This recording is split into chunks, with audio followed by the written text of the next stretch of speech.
Luna. I don't think I need to explain who she is. She's a fan favorite for a lot of MLP fans, and when someone asks who is the better princess, of course a lot of people are going to say Luna, with good reason. She is the princess with the most growth and development out of this series.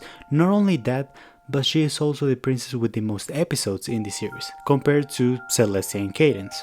But something that I love the most about Luna is how she is portrayed in the comics, where we see developments and stories that maybe the series couldn't work or even that inspire some episodes. And today, join me to remember some of the best moments that Luna has in the comics, but that sadly aren't canon. But before we start, do you remember this design? A lot of people forget that this was the original design for Luna, and I'm not gonna lie, I like it, but the season 2 design was a massive improvement. But what does this have to do with the video? Well, because in issue 5 through 8 we don't only see this design in the comic, but we get an explanation of why they changed. Not only that, but the story of this comic is awesome, where we see Rarity being kidnapped by the entity of Nightmare Moon, but we also learn who the entity is and how it influenced Luna to become Nightmare Moon, but more importantly, where it took Rarity. And Luna, suspecting that the entity may be on the moon, she takes the main six to investigate, and after the revelation of Nightmare Rarity, she escapes to Ponyville. And after a brief battle with Nightmare Rarity, Luna tells her sister that she is afraid that her anger will transform her into Nightmare Moon again. But she is motivated by the town and her sister that despite everything that is happening, they believe in her. And this unleashes Luna's guilt and causes her to release more powerful magic, allowing her to transform into the Luna we all know and love. And this would end up helping Luna defeat the Nyx and bring back Rarity with the help of the main six and Spike.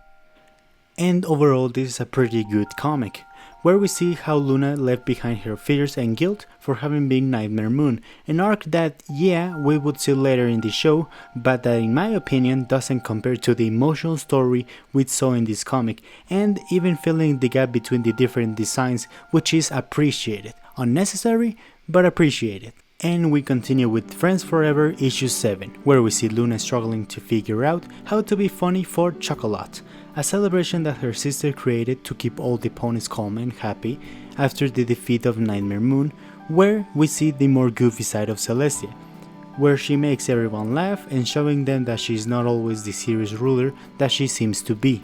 And now that Luna is back, what a better way to celebrate it than to make her part of the celebration. But Luna doesn't know how to be funny, so she turns to Twilight for help, and Twilight, being our favorite book horse, she just bores Luna with books and books about comedy. Until Twilight decides that the best teacher would be Pinkie Pie, and after having a laugh together, they start to plan an act for Chocolat, but Pinkie Pie finds it hard to come up with anything. And throughout the comic we see Pinkie trying to help Luna come up with an act, from her training Luna in the Funny Farm, where we see the weirdest comeback characters ever in Rocky, Mr. Turnip, Madame Laflower, and Sir Lancelot, to Pinkie understanding why Luna is so afraid of making comedy, telling her that she isn't used to other ponies laughing at her. So Pinkie has an idea to practice in a place more comfortable to Luna, and that place is Canterlot, where for the first time in this comic, we see Luna having fun. But even after all that, she still can't come up with anything, and is in this part of the comic where we see one of the most heartbreaking moments of the MLP comics, where Pinkie Pie realizes that Luna didn't want to learn how to be funny, she just wanted to beat Celestia at something, getting pretty disappointed with Luna. But of course, Luna makes up for it in the end, and makes everyone laugh, although in the most unconventional way, and learns that the base of good comedy is not laughing at someone else or at their jokes, but laughing at oneself every once in a while, which is a good message. And we continue with the micro series, where we see Luna and Celestia talking about how much they manage in their shifts, Luna telling Celestia that the day is more entertaining than the night. And it's then that Luna sets out to do her sister's duties for the day. And throughout the comic, we see Luna dealing with her sister's task, from her being bored to death from the report of the royal guards, to her solving a dispute in court in the funniest way possible, and finalizing with Luna managing the choreograph of the lighting of the torch for the Equestria Games. Until Luna snaps and does everything her way, which actually goes okay for the surprise of Kibitz. And not only this is a pretty good comic, but a pretty unique one in the way that we see a more irresponsible side of Luna, assuming that her sister's duties were all sunshine and rainbows just to be destroyed emotionally. Not only that, but the pony who's there to help Luna with her duties, Luna ends up hating him, mostly because he doesn't let her do things her way or even eat the things she wants. And when Celestia comes back, she is surprised and convinced that Luna could be capable enough to rule the day and the night, for the dismay of Luna. And it's pretty funny to think that we would see a similar idea later in the show, where we saw the sisters arguing on who had the most difficult job, since Luna should have learned her lesson by now, but hey, that's why this is not canon. But we continue with issue 28 of Friends Forever, where we see Luna and Celestia organizing a sleepover for the fillies of Ponyville, but certain events prevent Celestia from participating. But Celestia has the brilliant idea of leaving Luna in charge of the sleepover, something that she doesn't think is a great idea because she thinks that the children might be afraid of her. But to the surprise of Luna, the little ones are excited to spend the night with her, and she even asks for help from the Cutie Mark Crusaders to help her with activities and games. And everything's going great until we see that a feline named Trisha is getting picked on by two girls for her cutie mark, which represents a skull and bone, calling her a freak, and we see that she continues to get bullied throughout the party. So Trisha runs into the castle to make the bullying stop, but in the process she gets lost, and Luna, after finding out, she goes to look for her with the Cutie Mark Crusaders. And after finding her, she explains that she doesn't know what her cutie mark represents, and that makes her feel like an outcast. But all of this is interrupted by a crystal orca. Don't ask, the comics are really something else. So Luna begins to attack her, but to the misfortune of Luna, her magic doesn't do anything to the orca, because it reflects her attacks, and it's in this moment when Thresha uses her magic, transforming everyone into skeletons, giving Luna the opportunity to attack the orca, thus demonstrating what Thresha is capable of. Ending with a letter to Celestia telling her that despite feeling like a misfit, there will always be someone who will feel identified and who will be able to support you, showing that Luna can become a good mentor. And overall, this comic is really enjoyable, not only because of the story, but also Luna just cracks me up in this one. From her being confident with the fillies, but then being nervous with the Cutie Mark Crusaders on what to do next, is pretty funny. And it was pretty awesome that the writers gave us a new style of magic, one that is pretty unique, not only to this day, but the other one that I can consider to be as unique as this one is the magic of the Aloracorns from G5.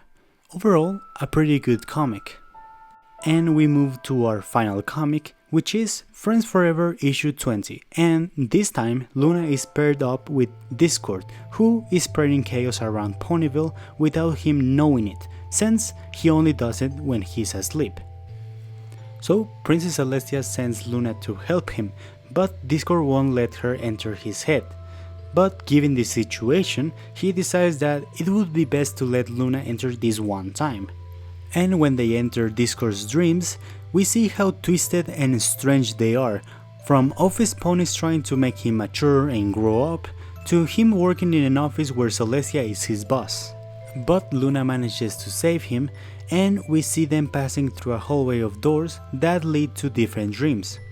And we see the two of them enter into each one until they reach a chained door, which Luna wants to go through, but Discord refuses until Luna forces him to open it. And this is when we are shocked to see that Discord's biggest fear is playing with Fluttershy and the Cutie Mark Crusaders. Okay, not really. No, Discord's biggest fear is feeling weak for having emotions, and that every time he tries to have them, it ends up disappointing everyone. But it's thanks to Luna that he understands that feelings will make him stronger and a better person in the end. Ending with Luna sending a letter to her sister saying that chaos and darkness are the opposites of light and not good.